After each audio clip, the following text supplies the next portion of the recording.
Hey, what's going on, you guys? It's your boy Famous Kid Video Game Entertainment, and I'm here to bring you the Ambernic Rg351MP. Now, before we go any further, please hit that like and subscribe button. Clicking, liking, and subscribing is always a big help. Now, there's a few things I wanted to cover. First of all, Happy New Year to you guys. I've been working with this for quite a few days now. I said probably like more than like a week. I had this. And so this is not particularly like an unboxing. This thing is a open source, installed your own firmware. Now, when I first got it, I thought it was only one firmware that was able to be installed on these. Just install your own games, you have your own set of ROMs. It also comes with a Wi-Fi dongle that you can actually plug up to your there's an OTG port at the top, and also it comes with two SD cards, one for your custom firmware installed, and also it has another one for your games. Now, according to sources, that the SD cards that they have that comes with these things are not that good. They're subject to go out.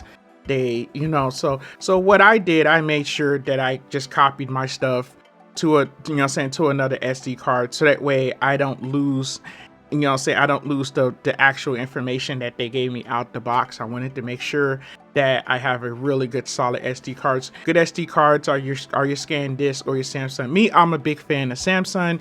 That's what I usually go with. And when I want to go like with the cheaper version, there are other ones like the Walmart, the ONN. Those are cool. I never had really too much of a problem with those. According to selections from what I seen, it came available in 3 colors.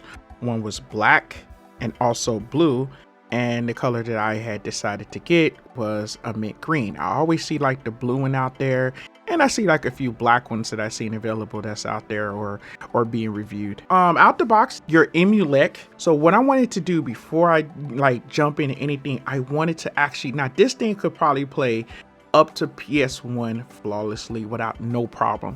So what I wanted to do, I wanted to kind of test out some of the higher up emulators like Nintendo 64, Dreamcast. I wanted to test out PSP. Those are the 3 big ones that can, like, people really wants to know. So what I did, I'm not going to mess around. I wanted to show you guys how it sounds and how the gameplay is. And off the record, I wanted to tell you guys, I'm a big fan of tech stuff, tapping around, especially like nostalgia, but as well, I do like in seeing how these things work. Don't really talk about it as much, and I'm not that good at explaining. I do like to give everybody the most simplest version as possible when I'm explaining something. So if you notice, you can just hear a little bit of a crackling up in the sound. So I didn't really want to go too much further with it.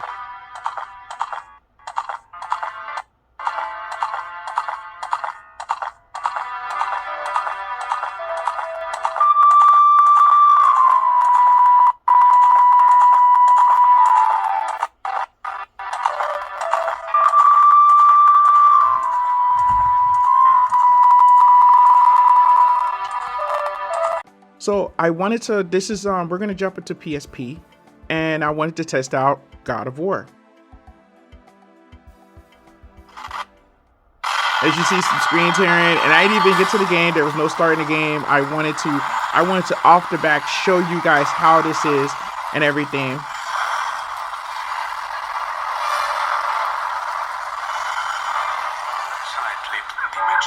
So on a good note, this uses an IPS screen, which looks gorgeous. Now, I wanted to show you guys one more game on PSP of how good it plays on PSP. So this is Castlevania. I'm a big fan of this. But as you can see, it plays well. So not all the games are unplayable, and that's what I wanted to experiment on and tries to tamper with it a little bit more.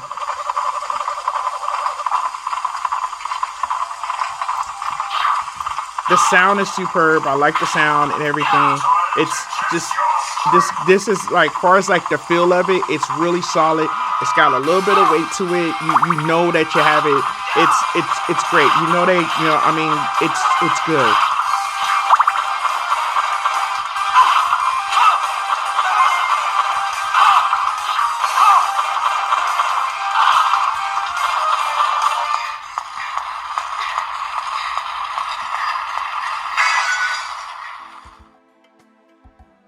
So having fun playing some of these games is like really cool. Okay, so let's jump into Dreamcast for a bit. Now, this is one of my favorite games is Legacy of Kain and Soul Reaver. Soul Reaver I'm a big fan of, so I wanted to show you guys. Me, I'd rather play this on console, but to see it played on handheld will be kind of cool too. And as you can see, the backgrounds, it seems like there's a little bit of a, you know, in that background, you see that shadow in the background. I'm just, and also you can hear that the sound and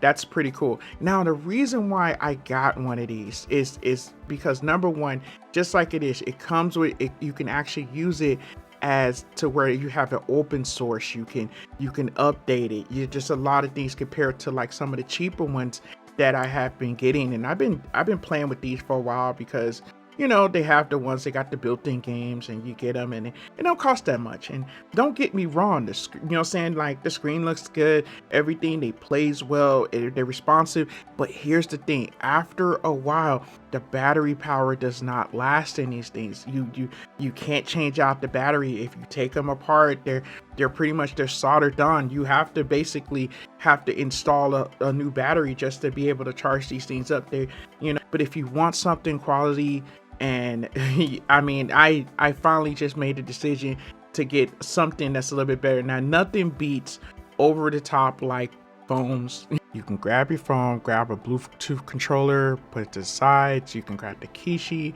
plug it up to the C type. Yes, it's off the chain, but here's the thing: you have to use your cell phone. You have to, you know, you have to do other things, and just to have this built that's all in one by itself.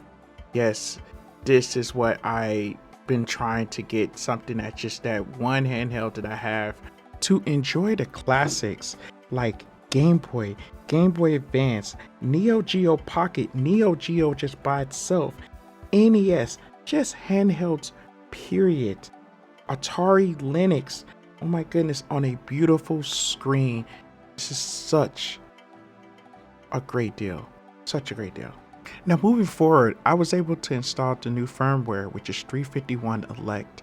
And from my point of view, from just testing it out, it's beautiful. The games work a lot better. I was able to have lesser problems with the Nintendo 64 and Dreamcast. I was having better performance with the PSP too, and all three of those was working a lot better. It does not play all the games perfectly, but I was able to play some of these games and enjoy it, and it really looks good. Also, I noticed that as I was moving forward, as I was learning, that the 351 Elect, the people doesn't really support it no more. Does not necessarily mean that it's not still a good firmware. Yes, it is a very good firmware. So I found that there was another firmware that I'm able to install, which I'm going to be installing a little bit later after the video. So if you guys definitely want me to give you guys maybe an update on the next firmware, let me know and I'll definitely work with that. Let's jump right into some 64. We're gonna play some Castlevania. I want to show you how better this game has been playing, and the way, you know, and listen to the sound and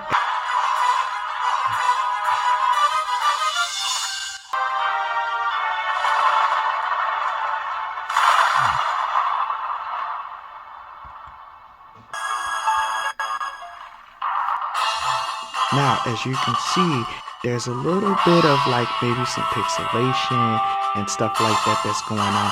But far as the gameplay concern goes, it's much better, and I'm enjoying this. I'm actually going to be thinking about trying to put some other games and testing it out on here and see how everything plays. I didn't want to test out Zelda yet.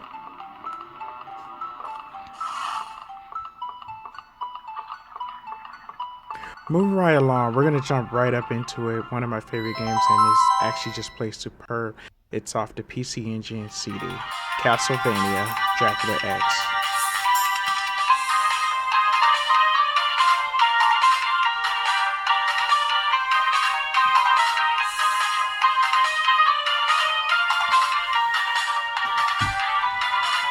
There's another point I wanted to add in is that there are settings for the brightness on the screen. You can darken it, and you can also make it brighter if you want to. I hope that I'm giving you guys a good picture, that you guys see. There has been previous videos that I've been told that the screen's been a little bit darker, so I've been trying to work with that. So I hope that you like this one this time.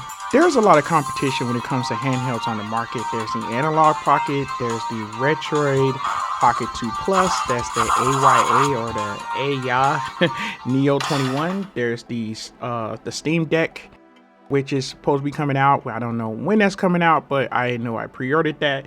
And some of these handhelds, they haven't been released yet, or it's just hard to get one, or just plain expensive. Like, yeah, the AYA is like it's pretty expensive. When that's just basically like a laptop in your hand. In all the competition, it's these things are definitely something to invest in if you wanted to have a a real premium handheld. There are other types from the Ambernic that I've been interested in, so there you have it, convenient and fun. Thank you guys for hanging with me for this long, and I try to keep everything just straight to the point. And just like I said, I will definitely gonna be creating more videos about these devices from Ambernic and maybe other devices as well. So from gamer to gamer, thanks for watching.